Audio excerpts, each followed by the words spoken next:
All right, buckle up. This story starts like a romance and slowly realizes it's not supposed to exist. Listen to this. A girl got married, everyone attended. Music played, food was shared. But the groom, no one ever saw him, and somehow that was the least disturbing part. Her name was Zainab. She lived in a quiet town where everyone knew everyone, and nothing ever happened without the whole village knowing by sunset. Zainab was kind, soft-spoken, and beautiful in a way that didn't scream for attention. The type of girl elders like to use as an example. But Zainab had a secret. Every night, just after midnight, someone visited her. Not a person, something else. It started months earlier after her father died. One night, while she cried herself to sleep, she heard a voice. Low, calm, gentle. You're not alone. She froze, didn't scream, didn't move, because somehow the voice didn't feel threatening. It felt familiar, comforting.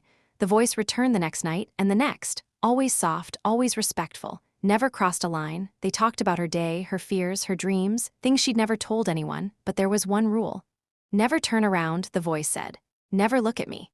Zainab agreed, and over time she fell in love, not with a face, not with a body, but with the way he listened, the way he understood her sadness, the way he never judged, the way he stayed when everyone else eventually left. One night, the voice said something that changed everything. I want to marry you. Zainab laughed at first, thought it was a joke, but the voice didn't laugh. I'm serious. Fear crept in, just a little. What are you? She asked. There was a pause, a long one. I'm not of your world anymore, the voice said, but I can still love you. Instead of running, Zainab said yes, and that was the moment everything went wrong. The wedding was arranged quickly, strangely quickly.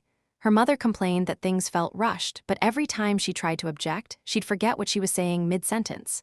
Neighbors who questioned it suddenly became supportive for no clear reason.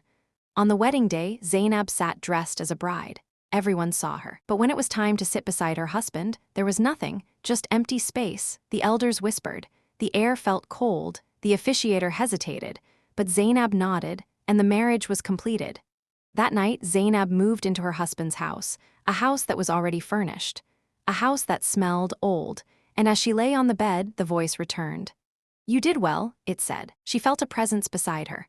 Cold, heavy, but gentle. You're mine now, the voice whispered. Zainab closed her eyes and slept. Things changed immediately. Zainab stopped going out. When people visited, they said she looked thinner, paler, like the light around her had dimmed.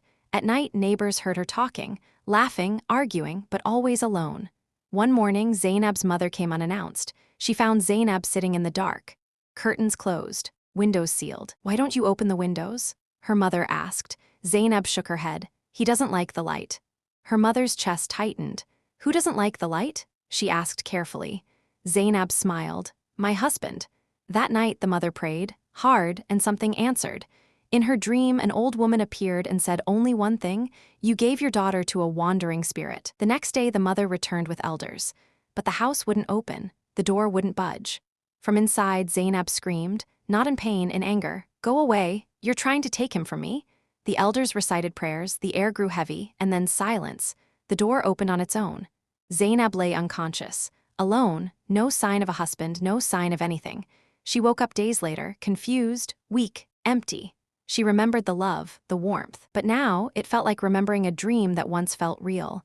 Zainab never married again, but sometimes, late at night, she still hears the voice. Soft, familiar. You promised. And she turns her face to the wall, because she knows now some love stories aren't meant to be finished. They're meant to be escaped. And if you ever feel someone loving you too perfectly, listening too closely, staying when they shouldn't, ask yourself one question. Are they choosing you or claiming you? Because not everything that loves you is alive, and not everything that wants you safe.